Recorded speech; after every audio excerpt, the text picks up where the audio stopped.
الحمد لله رب العالمين والصلاة والسلام على خير المرسلين سيدنا محمد وعلى آله وصحبه أجمعين.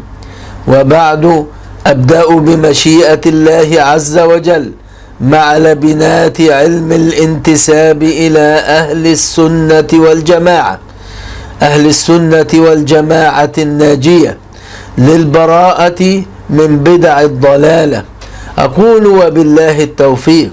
صح الخبر عن رسول الله صلى الله عليه وسلم واشتهر بأن أمة الإسلام ستفترق إلى 73 فرقة كلها يستحق الوعيد بالنار إلا واحدة، ومن ذلك ما أخرجه الإمام أحمد وأبو داود عن أبي هريرة رضي الله عنه قال: قال رسول الله صلى الله عليه وسلم: تفرقت اليهود على 71 فرقة أو 72 فرقة، والنصارى مثل ذلك، وتفترق أمتي على 73 فرقة. الحديث أخرجه أبو داود وصححه الألباني في صحيح سنن أبي داود. وأخرج الترمذي عن عبد الله بن عمرو بن العاص رضي الله عنهما قال: قال رسول الله صلى الله عليه وسلم: وتفترق أمتي على 73 ملة كلهم في النار إلا ملة واحدة. قالوا: ومن هي يا رسول الله؟ قال: ما أنا عليه وأصحابي. والحديث أخرجه الترمذي وحسنه الألباني في صحيح سنن الترمذي. وأخرج أبو داود أيضا عن معاوية بن أبي سفيان رضي الله عنهما قال: ألا إن رسول الله صلى الله عليه وسلم قام فينا فقال: ألا إن من قبلكم من أهل الكتاب افترقوا على 72 ملة، وإن هذه الملة ستفترق على 73، 72 في النار وواحدة في الجنة وهي الجماعة. والحديث أخرجه أبو داود وصححه الألباني في صحيح سنن أبي داود. هذه بعض روايات حديث افتراق الأمة، وقد صحح عموم الروايات في الافتراق جم غفير من أهل العلم بالحديث، منهم الترمذي والحاكم والذهبي والشاطبي والعراقي والسيوطي والألباني كذلك. ولا تكون النجاة في العقيدة ولا تكون النجاة إلا لأهل السنة والجماعة الناجية، ولا يصلح أن تكون الفرقة الناجية سوى أهل السنة والجماعة لأسباب عريضة. من هذه الأسباب العظيمة: السبب الأول أنهم هم أهل القرآن وخاصته. القرآن الكريم جمعه أبو بكر رضي الله عنه، ونسخه إلى الأمصار عثمان رضي الله عنه. جمعه أبو بكر بإشارة من عمر، ونسخه إلى الأمصار عثمان رضي الله عن جميع. وتواتر نقله من الصحابة إلى التابعين فمن بعدهم. والطائفة الوحيدة التي تترضى على كل الصحابة بلا استثناء ويدخل فيهم بالضرورة أهل البيت الأطهار المطهرين. الطائفة الوحيدة التي تترضى عن جميع الصحابة وهم نقلة القرآن هم أهل السنة والجماعة الناجية. كل الفرق، كل الطوائف عالة على أهل السنة والجماعة في القرآن الكريم. لا يقرأ القرآن في مشارق الأرض ومغاربها إلا بالقراءات المتواترة المشهورة التي تنتسب إلى قراء أهل السنة والجماعة الناجية. السبب الثاني: أهل السنة والجماعة هم أهل الحديث، وهم أهل الحديث وخاصته. لقد كان الصحابة رضي الله عنهم كذلك حريصون أشد الحرص كما حرصوا على تحفيظ الأمة القرآن، كانوا حريصين على حفظ وتبليغ حديث النبي صلى الله عليه وسلم، وتتلمذ على أيدي هؤلاء الصحابة الأطهار طلاب علم الحديث من التابعين، وظهرت مدرسة الحديث وانتسب إليها طلاب العلم، وعرفوا باسم أهل الحديث أو المحدثين. تفرعت وتعددت مجالات هذا العلم، وظهر بداخلها علوم الحديث وعلوم الجرح والتعديل، وتأسست مدارس حديثية عظيمة كان من بركتها عند أهل السنة والجماعة ظهور الصحيحين وكتب السنن والمسانيد والموطأ وكتب المستدركات وكتب الجرح والتعديل. جميع الطوائف، جميع الفرق عالة على أهل السنة والجماعة في باب السنة ومعرفة السنة وحفظ السنة.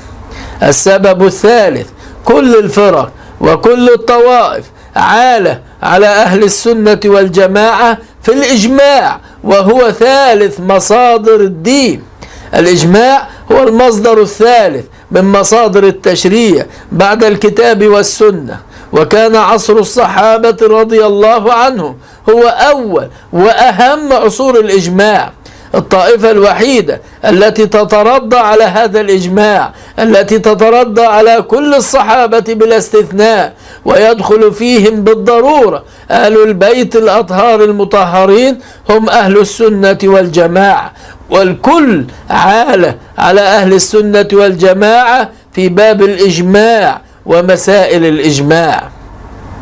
السبب الرابع: كل الفرق وكل الطوائف عالة على أهل السنة والجماعة في باب التخصص العلمي الرصين. لم يظهر التخصص العلمي الرصين الراسخ في كافة العلوم سوى عند أهل السنة والجماعة، هم أهل مذاهب العقيدة والفقه والتزكية. في العقيدة تأسست لهم 3 مذاهب عظيمة راسخة في علم العقيدة: المدرسة الأثرية والمدرسة الأشعرية والمدرسة الماتريدية. بهذه المذاهب اكتملت علوم العقيدة. وفي الفقه أيضا تأسست لهم 4 مذاهب عظيمة رصينة راسخة في علم الفقه: المذهب الحنفي والمالكي والشافعي والحنبلي، وبهم اكتملت علوم الفقه. كذلك في باب التزكية والإحسان والإخلاء والأخلاق تنوعت طرق السلوك إلى الله، طرق التزكية التي يسلكها الربانيون على مذهب أهل السنة والجماعة الناجية في تربية السالكين إلى منازل الإحسان، إلى منازل الإسلام ثم الإيمان ثم الإحسان. فنشأ ما يعرف بعلوم التصوف وسلوك التصوف السني الصحيح القائم على معتقد أهل السنة والجماعة، القائم على التخصص في الأخلاق وبيان منازل السائرين إلى مرضاة رب العالمين. الكل بحمد الله عالة على أهل السنة والجماعة في باب التخصص العلمي، في العقيدة، في الفقه، في التزكية، في الحديث، في كافة علوم الدين. هذا التخصص الرصين الذي به صار الإطار الواسع الصحيح العدل الحق لأهل السنة والجماعة الناجية، وهو يشمل سواد أهل الإسلام الأعظم. السبب الخامس: أن أهل السنة والجماعة هم أهل الوسط والاعتدال بين طرفي غلو في كل أبواب الدين.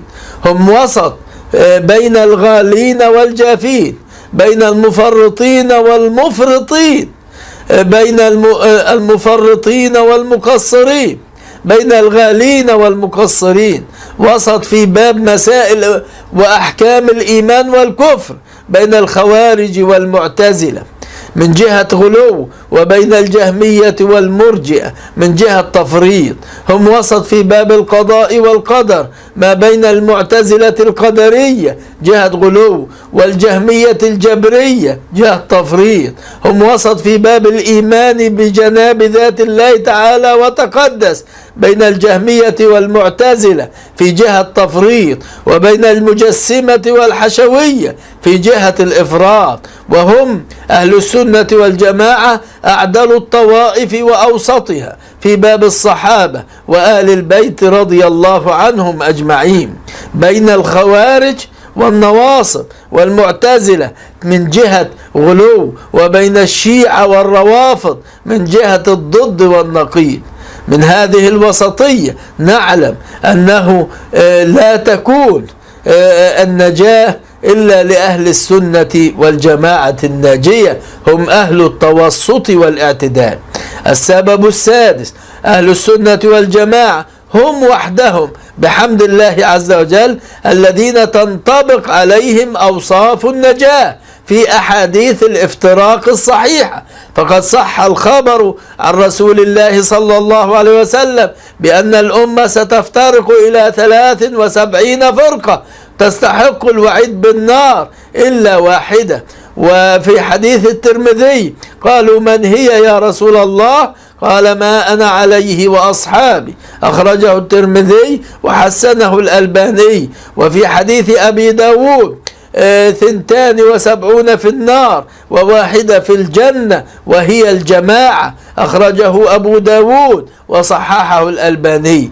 تميز أهل الفرقة الناجية بمسمى أهل السنة والجماعة. أهل السنة لتمسكهم بالسنة التي كان عليها النبي عليه الصلاة والسلام وأصحابه الكرام، وأهل الجماعة لاجتماعهم على الحق في مقابل أهل البدع والضلال. السبب السابع: أنهم هم وحدهم بحمد الله سواد الأمة الأعظم الذين أمر الله عز وجل ورسوله صلى الله عليه وسلم باتباعه. فقد جاء في حديث ابن ماجه عن أنس بن مالك رضي الله عنه وأرضاه يقول: سمعت النبي صلى الله عليه وسلم يقول: إن أمتي لا تجتمع على ضلالة، فإذا رأيتم اختلافا فعليكم بالسواد الأعظم. كذلك جاء في حديث الحاكم في المستدرك عن ابن عمر قال النبي صلى الله عليه وسلم: يد الله على الجماعة فاتبعوا السواد الأعظم، فإنه من شذ في النار. لا نجد سوادا أعظم في هذه الأمة على مر عصور الإسلام سوى أهل السنة والجماعة. إذا كان بحمد الله عز وجل عدد المسلمين يتجاوز 1,700,000,000 مسلم، فإن أهل السنة والجماعة سواد هؤلاء الأعظم، فإنهم لا يقلون عن 1,400,000,000 نسمة، والباقي قد يتفرق في بقية الفرق 72. من هذه الأسباب جميعا نعلم لماذا لا تكون النجاة إلا لأهل السنة والجماعة الناجية، ولماذا لا تكون الجماعة الناجية إلا أهل السنة والجماعة. والإطار العلمي الدقيق لهذه الفرقة الناجية يمثله تخصص علمي رصين. في العقيدة 3 مذاهب لا رابع لها إلا الميل إلى الاعتزال أو الميل إلى الحشو والتجسيم. وهذه المدارس 3: المدرسة الأثرية، والمدرسة الأشعرية، والمدرسة الماتريدية. ويمثل إطارهم في الفقه 4 مذاهب لا خامس لها إلا الشذوذ الفقهي: المذهب الحنفي والمالكي والشافعي والحنبلي.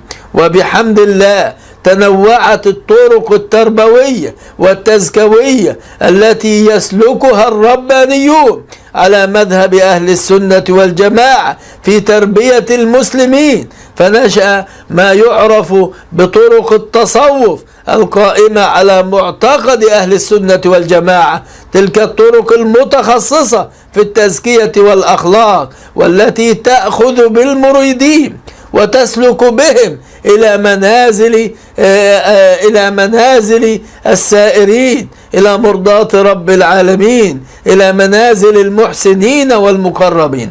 هذا الإطار العلمي الواسع لأهل السنة والجماعة في الفقه والتزكية والعقيدة يدخل فيه بحمد الله سواد المسلمين الأعظم في مشارق الأرض ومغاربها، ممن لم يتلبس ببدعة مخرجة عن هذا الإطار. علامتهم أنهم لا ينتسبون إلا إلى السنة والجماعة، لا ينتسبون إلى بدع الشيعة ولا المعتزلة ولا الخوارج ولا الحشوية، أهل الحشو والتجسيم والغلو في التكفير والتبديع واتهام الأمة بالشرك.